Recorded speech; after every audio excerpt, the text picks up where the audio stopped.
Hi guys, welcome back to my channel. Thank y'all so much for all the love and support that I've gotten this far. I really do appreciate it. Today's video is supposed to be a life update, but as of now, we're all mirroring each other's lives. Literally, if we're not at work, we're home because we are in quarantine. But I'm not gonna let this ruin what I have for y'all. So let's get to the video.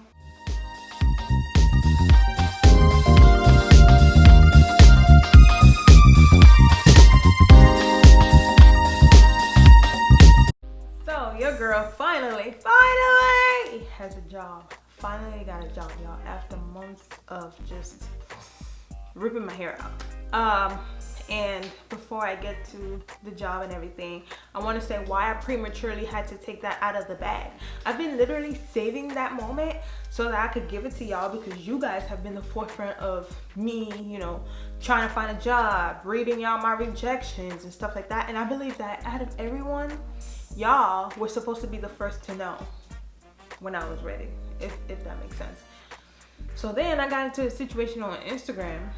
They told me something along the lines of, oh yeah, a man shouldn't have to make money to support my habits, and that something along the lines of gold digging and husband paying for everything, blah, blah, blah, blah, blah, blah, right? So I had to be like, first of all, I got a job, and the situation that I'm in is like, I have responsibilities as well. So whatever I do, it's not like I'm sitting here trying to get like a free pass. And even if the duty, I'm gonna say this for the last time, the duty of a husband is to provide and protect his family, okay?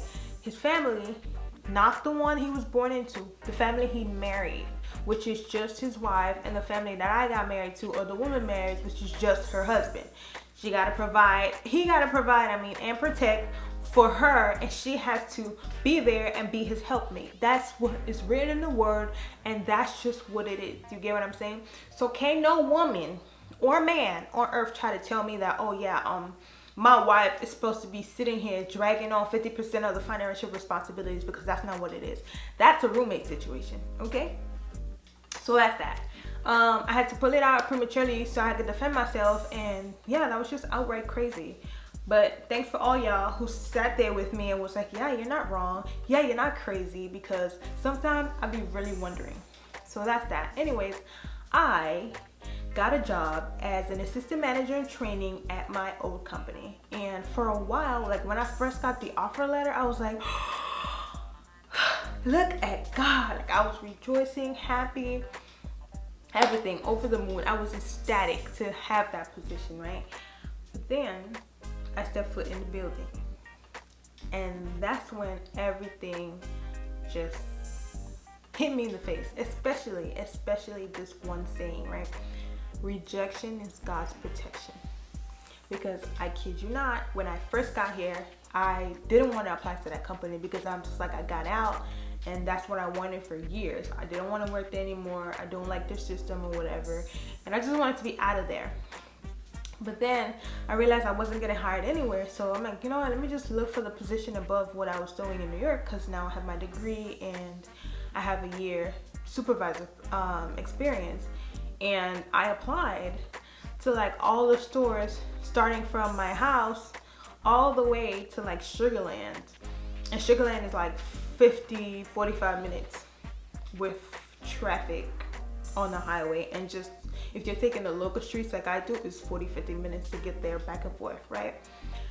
So all of the five back to six, then five of them rejected me, right? They're like, oh no, sorry, your expertise doesn't meet the criteria, blah blah. So it got to a point where I had to text my store manager, my ex-store manager, and I was just like, what's going on? I have the requirement, what does this mean? And he was just like, oh, it basically means that you don't qualify. I'm like, how does this mean I don't qualify if I have the qualifications right here? And he was just like, well, at this point, I don't know, just try to apply to the position that you were in. I'm like, not doing that. And I applied, and I kept on applying to all the other stores, still in the wake of getting all those rejection letters. And then finally someone reached back out to me. I went on the interview. I felt a way about that, but I didn't let it discourage me to where, oh, if they send me an offer letter, I'm gonna say no. I said yes, you know, whatever. And I made a mistake. Like, it got so bad that I went to church and, you know, praying and worshiping and stuff like that. And I was so unhappy that Pastor Joel gave a message about, you know, God gives us a window of opportunity to where if you're burning with desire to like do something or get out of something, it's God's opportunity of escape in a way, or to get on it. And I was just like, oh yeah, because right now I'm really burning, like I can't think of it. I really want to quit. I don't want to be there. And I spoke to Andrews about it. No choice, you gotta be there. That's too bad.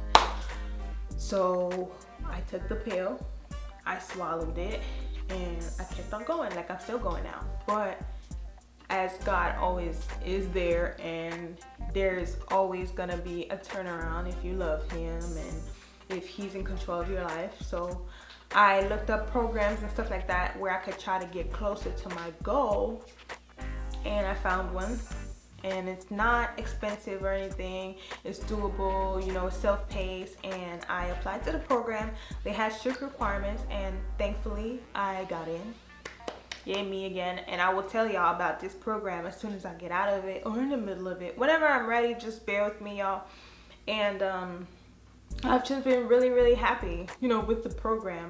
But what I realized as well is that, like, okay, I'm very unhappy with my job. I don't really like it, whatever, you know, it's bad. But look at it in a different perspective. You don't have the power to change your situation, but you got the power to look at it in a different way. You got the power to see it through the eyes of God. So right now I'm looking at it as it's an opportunity to make some money. It's an opportunity to maybe make an impact in someone's life, because I am in customer service and I do encounter and speak to people on a daily basis. So that's good.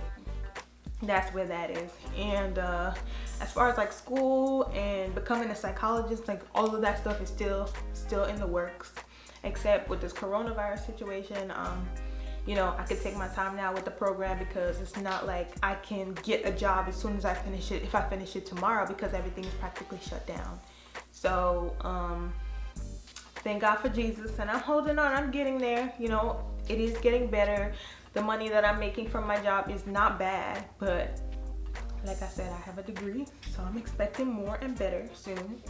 And yeah, that's that. So everyone that I've been encountering as far as customers, you know, I've been like, oh yeah, they're like, oh hi, how are you? And I'm like, oh hi, my name is Simone, and I just moved from New York to Houston, and I have a bachelor's in psychology, just so that they can give me whatever information that they got as far as how I can advance myself and get where I want to go, because you really do need to know people to get into like great programs out here.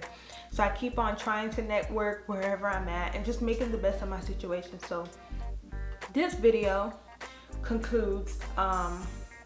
Want to tell somebody that even though where you are right now is really stressful and you don't want to be there, and you know, things are not looking up, or it is looking up financially, but you're unhappy, which your happiness is important, your emotional health is important. I just want you to know, like, just try to shift the lenses, you know what I'm saying? Like, clear out that 20/20 vision that you got.